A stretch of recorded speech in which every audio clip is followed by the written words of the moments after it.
enlève ça, voilà. Et merci beaucoup Hubert Védrine. Merci d'être notre invité politique ce matin. Nous sommes ravis de vous accueillir, ancien ministre des Affaires étrangères, président de l'Institut François Mitterrand. On est ensemble pendant un petit peu plus de 20 minutes pour une interview en partenariat avec la presse régionale, représentée par Stéphane Vernet de Ouest France. Bonjour Stéphane. Bonjour, bonjour. Et Hubert Védrine, on va commencer avec ce discours hier, discours d'Emmanuel Macron à Strasbourg, discours sur l'Europe. Il a relancé une idée de François Mitterrand. Il veut créer une communauté politique européenne, un nouvel espace pour les pays européens qui partagent nos valeurs mais ne sont pas dans l'Union européenne. Vous saluez cette idée du chef de l'État ? Moi, je me réjouis qu'on relance une idée, non seulement parce qu'à l'origine, c'est François Mitterrand qui l'a proposé, mais trop tôt, c'était mal préparé. Et à l'époque, il voulait inclure la Russie dans le schéma d'une façon assez gaullienne. Mais en fait, c'est l'époque de Gorbatchev et Mitterrand, comme Kohl et d'autres, voulaient aider Gorbatchev. Bref, il y a l'idée d'une confédération, en partant de l'idée que les pays d'Europe avaient vocation à entrer dans l'Union, mais que la négociation serait longue, difficile, énervante, etc. Et que sans attendre, il ne fallait pas les mettre dans un parking, ni une voie de garage, mais sans attendre. Il fallait avoir une instance, un cas dans lequel ce serait une relation d'égalité. Ça n'a pas marché du tout pour des tas de raisons, parce que il y a eu un malentendu sur la question russe, sur la chronologie, l'idée avait disparu. Mais c'est une des plus grandes idées qu'a eu Mitterrand. D'ailleurs, ça aurait changé complètement, comme le dit Enrico Letta, l'ancien président du Conseil italien qui a relancé l'idée ces dernières semaines, qui a été reprise sous une forme un peu différente par le président Macron. Ça aurait complètement changé les relations entre l'Europe de l'Est et de l'Ouest dans les dernières décennies. Enfin bon, ça n'avait pas marché. Et ça veut dire qu'aujourd'hui, l'Europe est prête pour cette idée pour vous ? On n'en sait rien, parce que pour le moment, on a fait une proposition du président Macron qui relaie une proposition italienne. Alors, il appelle ça communauté et non pas confédération. Évidemment, la question russe se pose plus du tout comme en 89. Mais il y a le même raisonnement, qu'il y a des tas de pays qui sont une dizaine de pays. C'est pas que sur l'Ukraine, la proposition, si j'ai bien compris. C'est aussi sur le Royaume-Uni, notamment. C'est sur l'ensemble des pays qui sont dans les limbes entre les deux. Alors, soit qui ont été membres, qui ne le sont plus, au Royaume-Uni, soit il y a la discussion l'Ukraine, mais ceux qui disent qu'on pourrait la faire rentrer rapidement mentent, en fait, aux Ukrainiens, peut-être à partir de bons sentiments, mais enfin, c'est un mensonge quand même. Donc Emmanuel Macron a eu raison de tenir ce discours de franchise hier et de dire que ça va prendre des décennies. De franchise, de lancer une proposition. Non, mais sur des décennies, ça va prendre des décennies de faire rentrer l'Ukraine. En tout cas, des années, bien sûr. L'Ukraine ne remplit aucune des conditions. Mais il y a tous les pays des Balkans qui attendent. Regardez l'Albanie, regardez tous les autres, ils sont 6 ou 7 là. Et puis il y a des pays entre les deux. Il y a la Moldavie, il y a la Géorgie. Donc il n'y avait pas de concept. Et donc ces pays étaient dans une sorte d'instabilité, de fragilité, soumis à des manœuvres variées. Donc je trouve très intelligent d'avoir relooké, relancé, reformulé cette idée qui va être très débattue, très discutée, ça va être très controversé.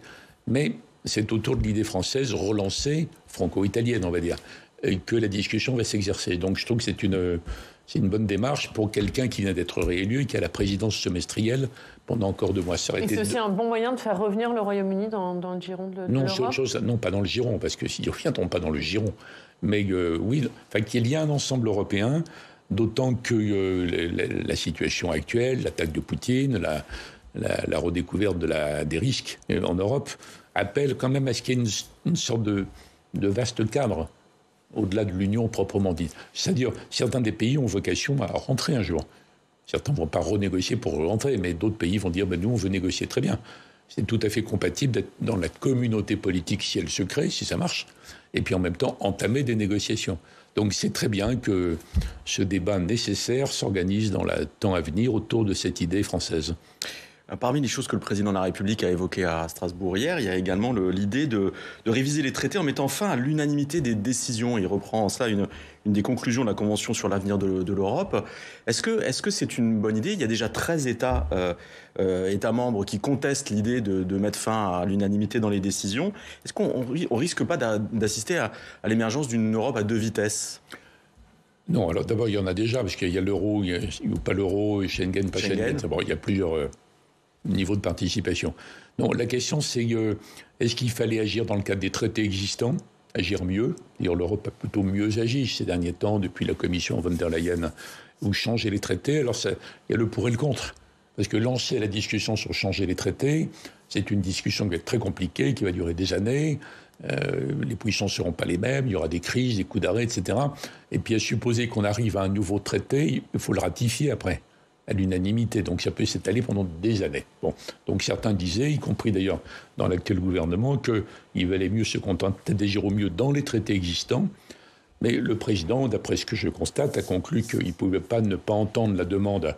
Je n'ai pas la Convention, parce que la Convention, c'est 0,01% des Européens. Bon, il y a 50 000 participants. C'est quelques militants, en fait. Bon, voilà. Mais il y a une demande forte du Parlement qui vaudrait une sorte de régime... l'unanimité la semaine dernière, oui. Oui, mais eux, ils veulent augmenter les pouvoirs du Parlement, en gros. Ils veulent une sorte de régime d'assemblée à l'échelle de l'Europe. On n'est pas obligé de donner raison automatiquement, mais... Mais ça ne correspond pas à une attente des citoyens en Europe. C'est dur de ne pas entendre, non plus. Mais vous n'avez pas le sentiment que ça correspond à une attente forte des citoyens en Europe, notamment en France, de revoir les traités, de régler un certain nombre de points? Non, du tout. Non, l'attente telle qu'on la voit, ils veulent une Europe qui fonctionne bien, qui soit efficace par rapport aux problèmes qui les intéressent. Donc qui pourrait aller plus vite s'il n'y avait pas l'unanimité sur un certain nombre de Peut-être, mais il faudra démontrer le lien. Mais en tout cas, là aussi, c'est intéressant que l'idée ait été lancée autour d'une proposition française, la France ayant la présidence semestrielle, et que les débats à venir, qui vont être très compliqués, très longs, s'organisent.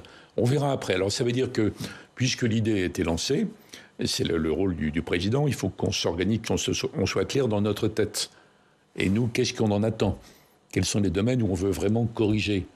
Et dans quel cas les corrections seraient meilleures pour notre influence? Parce qu'il faut, l'idée soit une France forte dans une Europe forte. Vous voyez, à l'arrivée. Donc vous aurez le temps d'en reparler 150 fois. Hein. Et quels seraient les domaines justement où la France tirait bénéfice de la révision de ces traités pour vous? Moi, je prends le problème plutôt à l'envers, qui est de dire, je voudrais être sûr que ça n'augmente pas le nombre de cas où la France peut être en minorité sur des sujets essentiels pour nous. Or, n'oublions pas qu'on a des positions pas différentes, sinon on ne serait pas dans la même union, mais originales souvent, sur la politique étrangère, sur la défense, sur le social, sur la culture, etc. etc. Bon. Donc il faut voir. Donc on risque de se retrouver affaibli? On risque pas, non, on risque pas, parce qu'on ne l'acceptera pas. Mais il se peut que dans les débats qui vont se développer, on s'aperçoive qu'on a intérêt, nous, à l'élargissement de la majorité qualifiée dans certains domaines, le passage à la majorité, plutôt que l'unanimité, dans d'autres non. Les autres pays vont dire, mais moi c'est l'inverse. Oui, bon, c'est la discussion. Mais l'Europe, c'est une sorte de discussion permanente. Alors, moi je trouve ça très intéressant, ce qui va se passer. Une seule remarque, il ne faut pas que toute l'énergie des Européens soit engloutie par ça, en fait. Donc il faut continuer à agir le mieux possible dans le cadre des traités existants. Ce qu'on a vu d'ailleurs dans les dernières années, où face à la pandémie, où l'Europe n'a pas de compétences spéciales, en fait, et finalement les Européens ont plutôt bien réagi. La commission von der Leyen fonctionne plutôt bien. Le travail de Breton est excellent, vous voyez. Donc on peut faire beaucoup de choses dans le cadre des traités. Si on arrive à ajouter, en plus de ça, après des controverses pendant très longtemps, finalement un traité qui permet de mieux fonctionner, tant mieux, tant mieux. En tout cas, il faut y aller. Ce n'est pas une démarche magique. Il faut y aller avec des idées très claires sur nos objectifs maintenant. Et là, vous avez un doute là-dessus? Comment? Vous avez un doute sur la clarté des idées, la clarté des objectifs, non? Non, c'est une remarque globale vu mon expérience sur les négociations. Est-ce que la guerre en Ukraine marque un tournant dans l'histoire de l'Union européenne pour vous?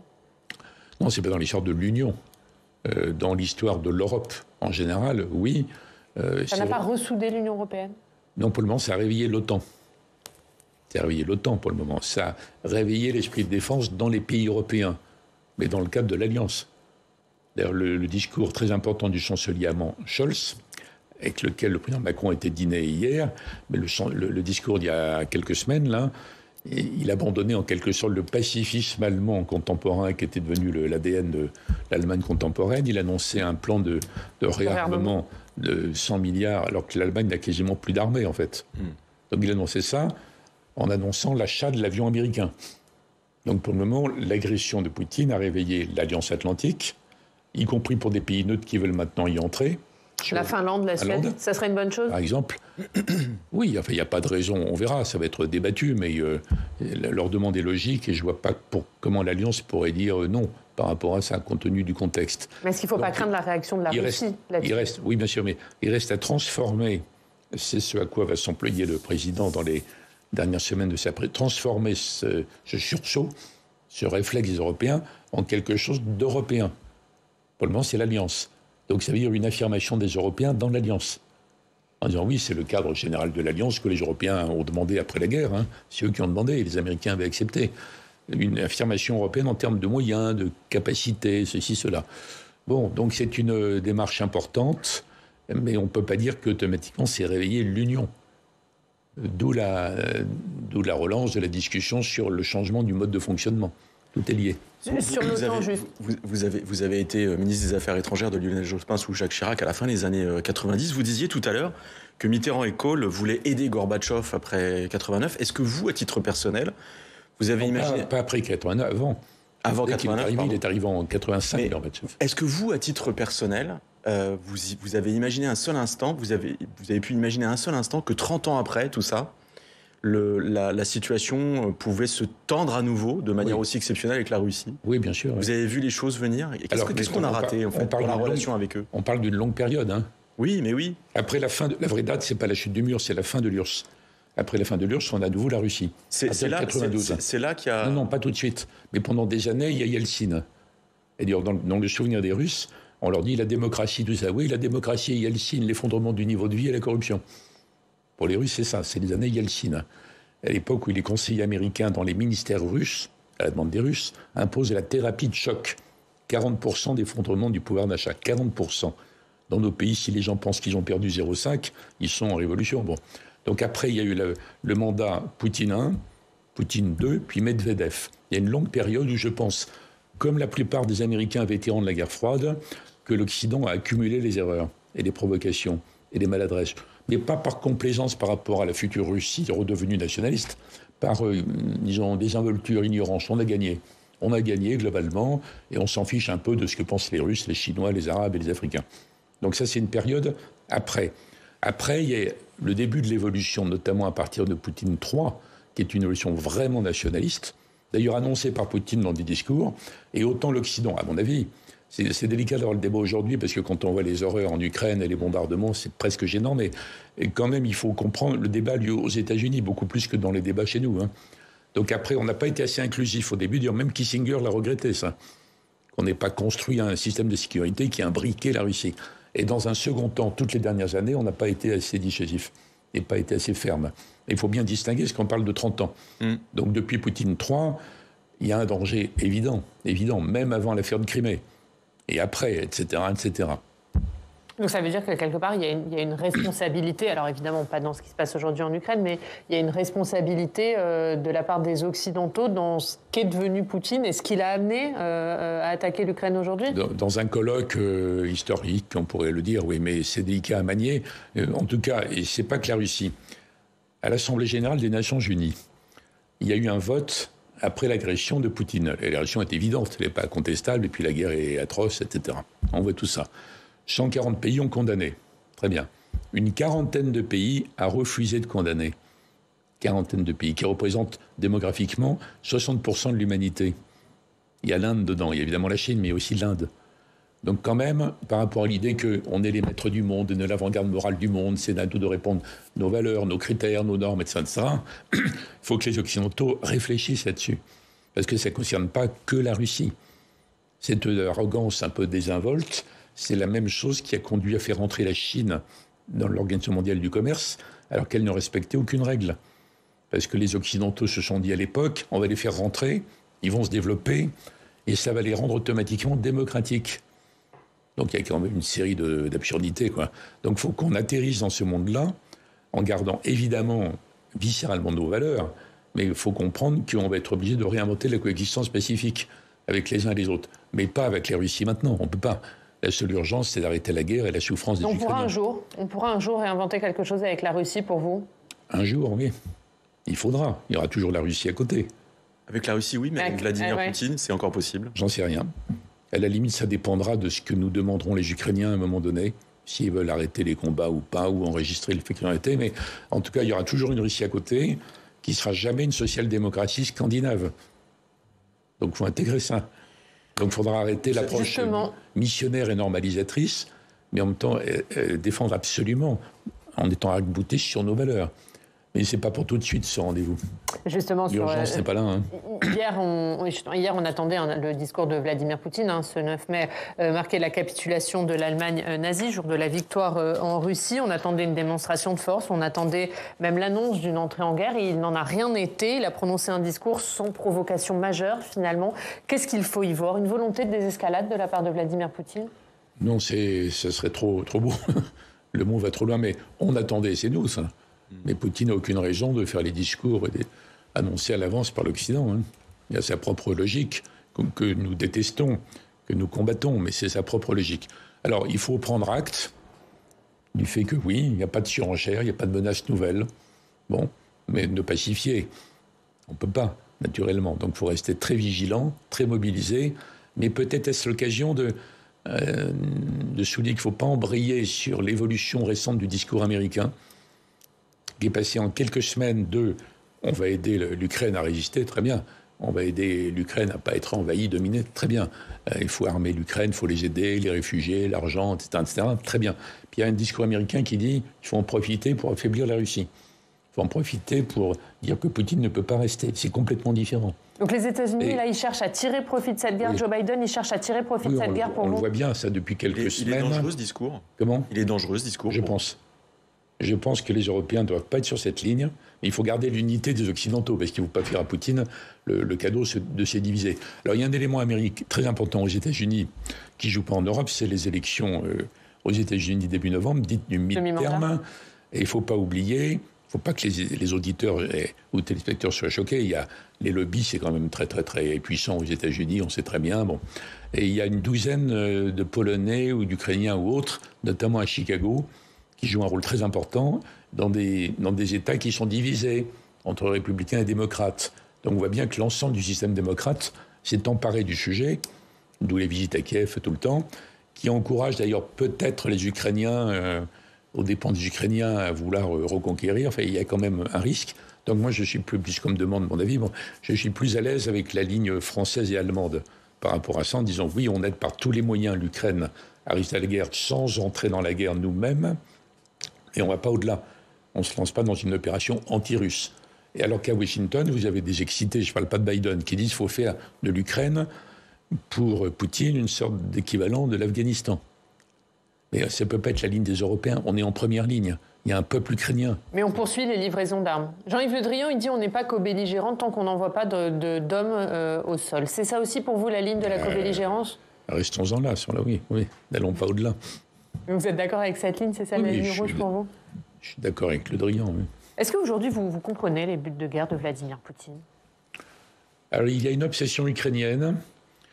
Moi, j'ai jamais cru qu'il avait un plan général pour refaire l'Empire ou des choses comme ça, et encore moins l'URSS.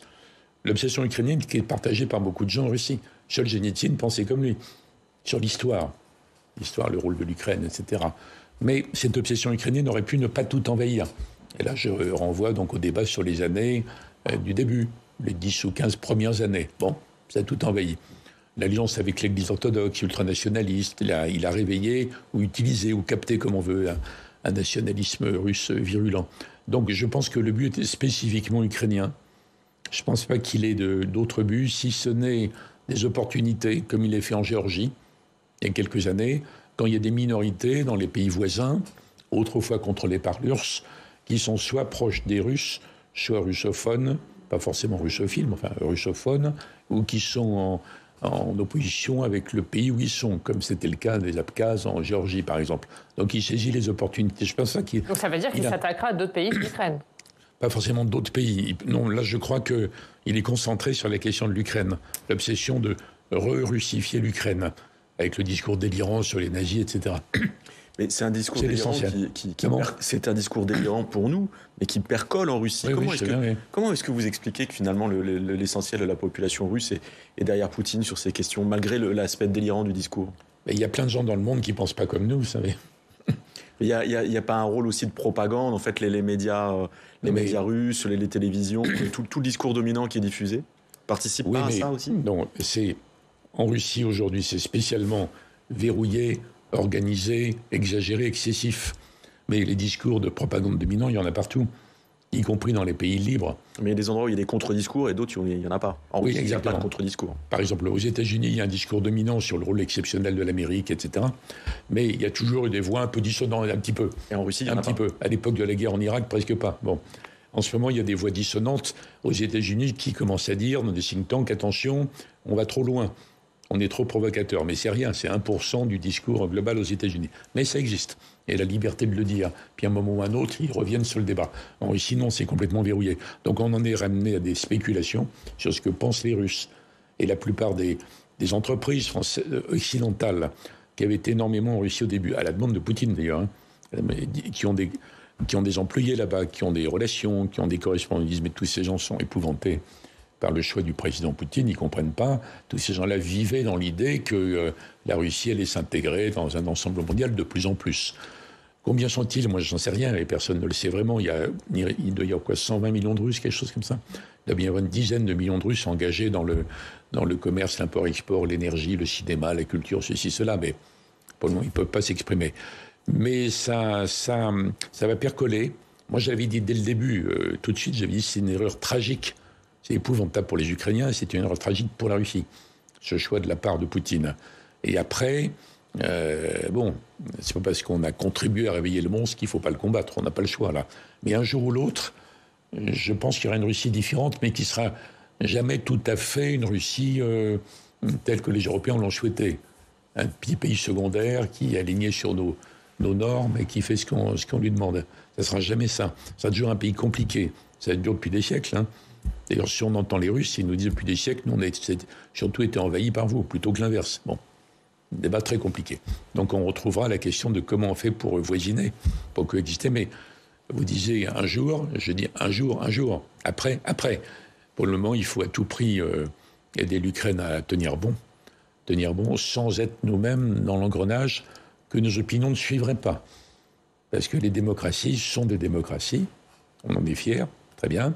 Mais on n'accepterait pas qu'on engage l'armée française dans la guerre. Le degré maximum, pas que la France, ça concerne tous les pays. Il faut qu'on ait le maximum de fermeté qui soit tenable.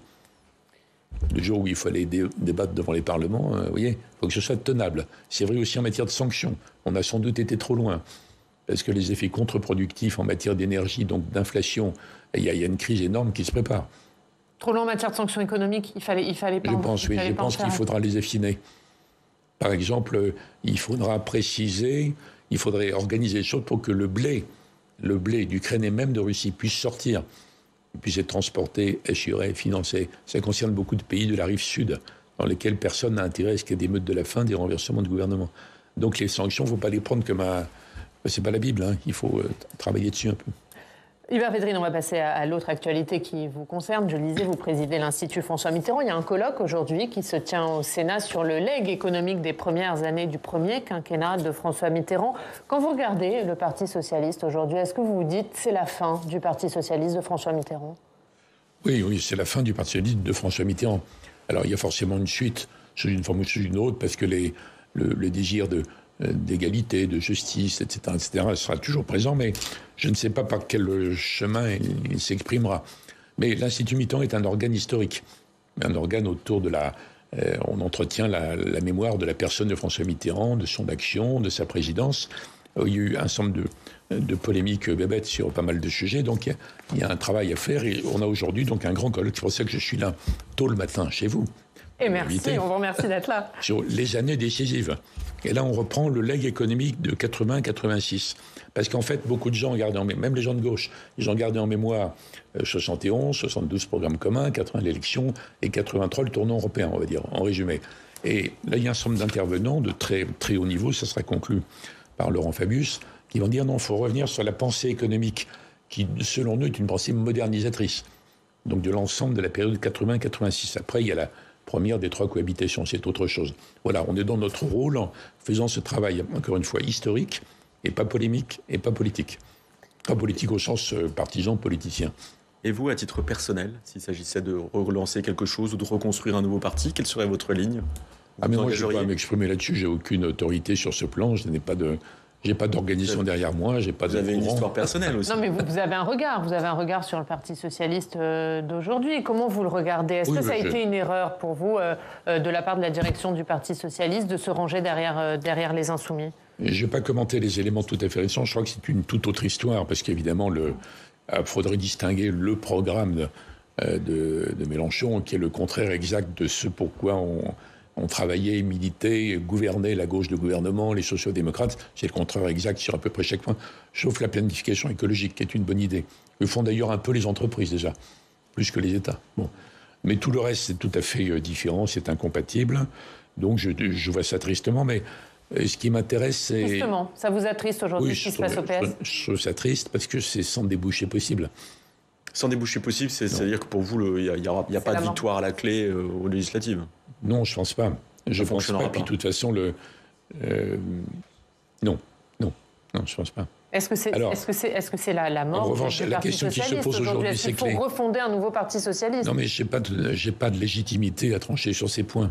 Tout le monde a son point de vue. Dans la rue, il y a plein de gens qui ont des points de vue là-dessus. Vous êtes un peu plus simple quand même, Hubert Védrine. Je crois que les gens qui ont participé à la grande gauche du gouvernement, on va dire Mitterrand, Rocard, Jospin, etc., ils doivent se demander ce qu'ils font. Alors il y a ceux qui se disent finalement Macron incarne ça aujourd'hui, il faut aller chez Macron pour constituer une aile centre-gauche, on va dire ça. Quelques-uns l'ont fait d'ailleurs. D'autres vont dire Mélenchon n'a pas le choix, il faut distinguer le programme qui est totalement révulsif et l'accord électoral qui est un accord de survie qui peut se comprendre.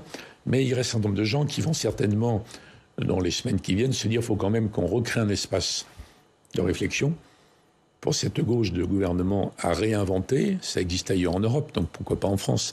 Mais ça supposera qu'ils prennent de front des problèmes très difficiles. Par exemple, en ce qui me concerne, puisque vous me demandez mon avis, je pense que l'incapacité de la gauche de gouvernement à apporter une réponse raisonnable de gauche à la demande normale de sécurité des gens, la demande normale d'identité, en tout cas qu'on préserve à peu près leur identité, la demande normale de maîtrise des flux migratoires, la demande normale que le droit d'asile ne soit pas massivement détourné. Étant donné qu'il n'y a pas eu de réponse de gauche parce que la gauche était gênée en disant c'est du racisme, du fascisme, etc., du coup le peuple a complètement disparu. On voit bien les scores électoraux. Et le peuple, on le retrouve chez Marine Le Pen, qui a récupéré beaucoup d'anciens électeurs communistes, par exemple, un petit peu chez Zemmour et beaucoup chez Mélenchon.